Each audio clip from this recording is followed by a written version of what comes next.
Ghost of Yotei is finally here, with minimal online controversy and only 5 crisp long years since its predecessor, Ghost of Tsushima.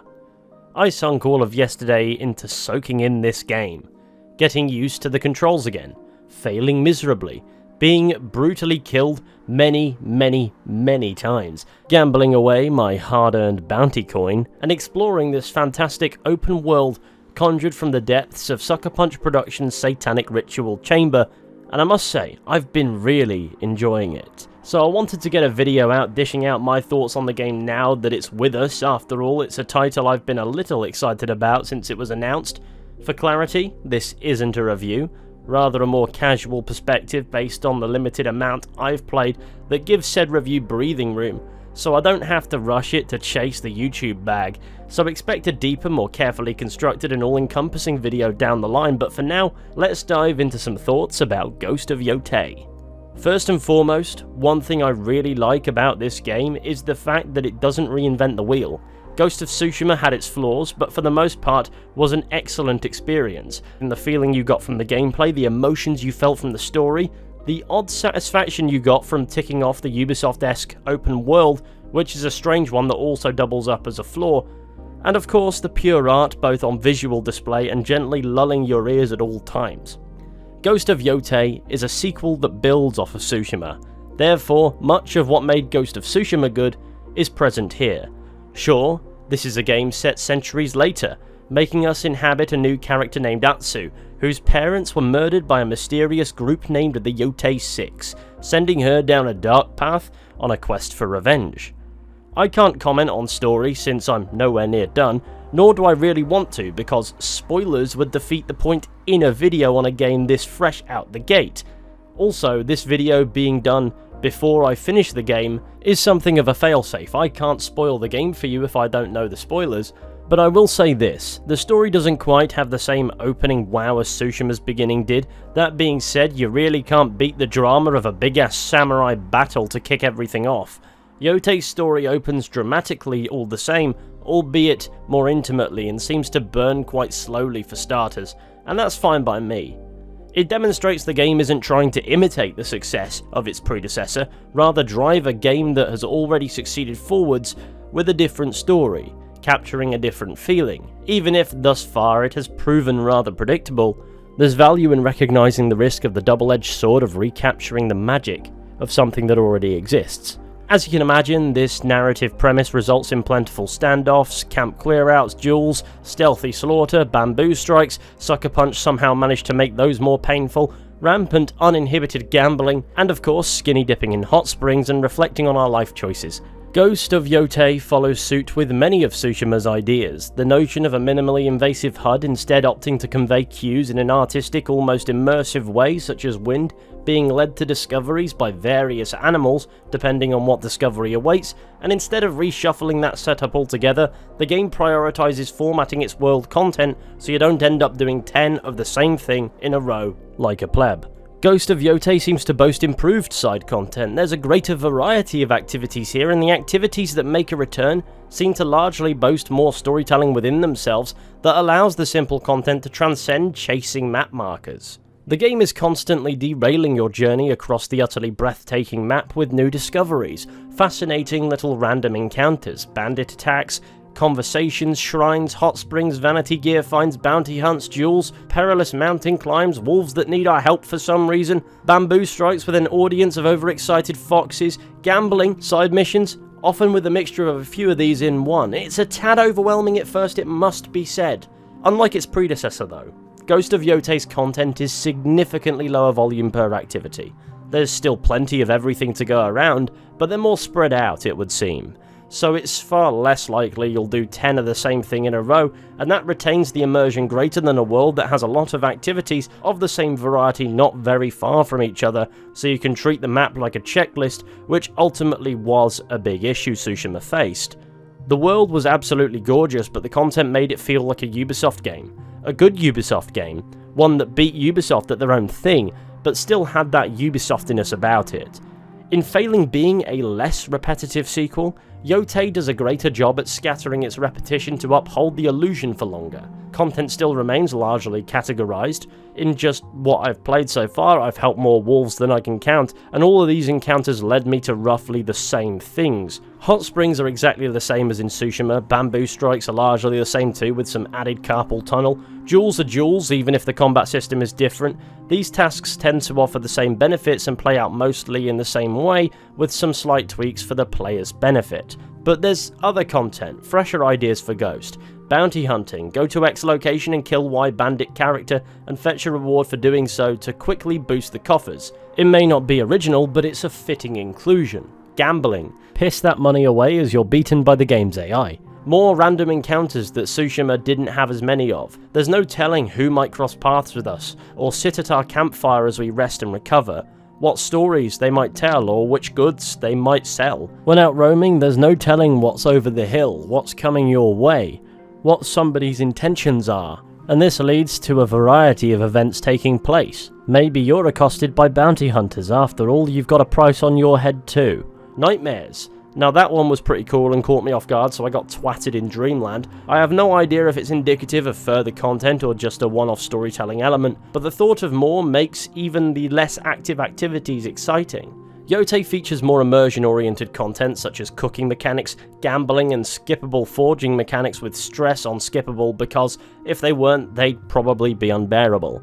At least from the perspective of a man who doesn't typically see real value in the DualSense controller's over-engineered haptic feedback systems, as impressive as they might be. When out in the sticks, we can set up camp, sit and rest, play the musical device to shut up the voices. We can converse with random people who come and sit in our camp for some reason. Maybe they're peddling goods, just here to tell us a story or indeed offering us information. We can sleep on a horse, cook, craft. It's sick. And we can always skip these immersion segments if we find them too tedious. Then there's changes made to horse riding. When we ride our horse, there's a chance the cinema bars might creep in as the camera zooms out, giving us a very cinematic vibe as we travel across this phenomenal looking landscape. Riding through certain flowers makes us go faster, and joining a herd of wild horses to soak in the added vibes while the mountains in the distance grow as we approach is phenomenal. I'm not actually convinced by the letterboxing. I find the constant switching between standard 16:9 to that wide cinematic view is jarring enough for cutscenes, though I understand the necessity here. But while traversing the world on horseback, it can at times get a bit obstructive, but the intention is felt, to dig us deeper into the experience before us, make it feel like a journey.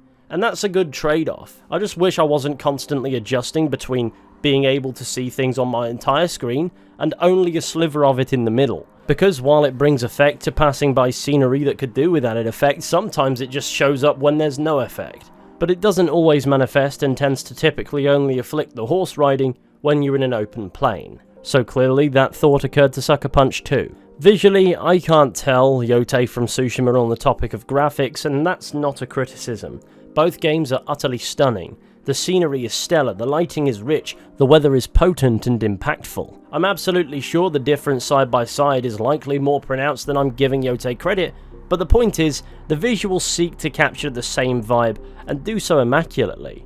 This does mean, like Tsushima however, there are many non-cutscenes where the camera is just aimlessly hovering and the characters are stiffly standing in a circle, making vague gestures to force some movement into the moment. You can certainly tell voice booth work from mocap, and considering the volume of dialogue in this game, you can understand its purpose, but these cutscenes still look cheap, particularly when compared to the cinematically inspired aesthetics that often manifest to wow you. I get that a corner had to be cut or the game would likely have taken a while longer to be ready, but does it have to be so noticeable? Another thing I've noticed is a consequence of the guiding wind mechanic. The stylized visible wind can at times look choppy and wrong, if that makes sense. But for the sake of that mechanic being a very cool navigational tool, integrated in a way that feels immersive, I can give it a pass. Otherwise though, the visuals are top notch. Gameplay wise, Yotei is very similar yet very different to Tsushima. We have the same premise of stances in combat, except instead of different stances utilizing the same weapon, we get different weapons proficient against different enemy archetypes. So far I've only come to grips with 4 of them. The katana, the dual katana, which is effective against spearmen, the Yari, which is effective against these side thingies, and the Adachi, which is basically a big f***off sword most valuable when facing brutes. This means you'll constantly be switching weapon when fighting a mass of foes, as it's incredibly rare you'll find every opponent before you belonging to the same archetype. This means the average combat encounter forces you to tap into quite a lot of depth in your arsenal. As for the throwables, I've found the Metsubushi, which is like dust you can throw in your opponent's face to land a cheap shot, and smoke bombs that are smoke bombs. They allow you to score easy assassinations mid-combat. They also allow you to get away. What I like about throwables in Yotei is you can use them in duels. It's something that bothered me about Tsushima. The Ghost playstyle evolved over the course of the game, but Jin still dueled exclusively like a samurai, all the way through. And while I suppose it was narratively fitting for gameplay convenience, I like when my expanding arsenal and skill set apply to all gameplay, not just the open combat situations. On the topic of difficulty, I found myself playing on medium, which based on the chart is this game's lower end of normal difficulty, since it's got 6 difficulty settings and there's no bang in the middle of the road. I find enemies are much more aggressive than in Tsushima, and getting to grips with Atsu's arsenal is a bit of a bigger hurdle versus Jin's stances, but that's probably just because I'm bad at games. Boss fights, of course, are largely done in the form of duels, though you can stumble into bosses as you go quite easily as well. The duels are always visually breathtaking, as is their primary purpose, but they can also be bloody difficult if you let yourself get overstimulated by the sheer ferocity of your opponent. The best approach is always a calm, collected, non-button mashy one. Simply react to the enemy's attacks, don't get greedy on return strikes, and let the game dictate the fight's pace, otherwise you'll find yourself battered in 2 if not 3 hits. That doesn't mean some fights aren't frustrating. I've already experienced one that you have to do most of blind, but overcoming them grants a rush of satisfaction like Tsushima's fights did. Resolve functions exactly the same, even if it's now named Spirit. You spend that to heal or deal special unblockable attacks, and it regenerates as you continue fighting.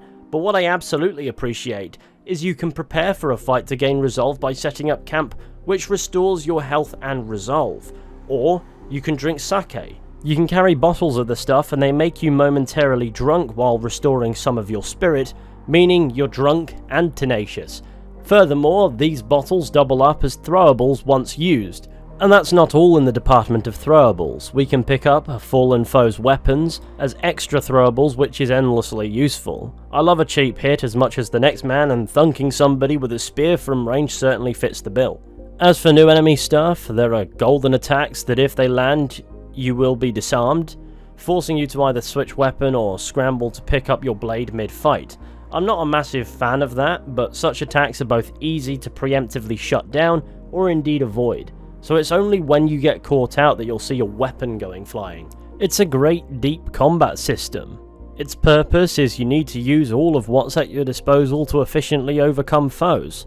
Not using your arsenal efficiently is no death sentence as it wasn't in the previous game, but with how much more relentless enemies can be, you'll not want to hang around or opt for inefficient methods. For the most part though, while a lot has changed, there's no doubt about it, Ghost of Yotei's strength comes from the fact that it's rooted in Ghost of Tsushima, particularly when you integrate stealth that is again, largely unchanged and very satisfying despite its ease. Considering how ruthless enemies can be, it even feels preferable to not be detected straight up, to thin the ranks and only enter open conflict when you're confident you can handle those who remain. Then there's the wolf that sometimes comes to your aid in combat.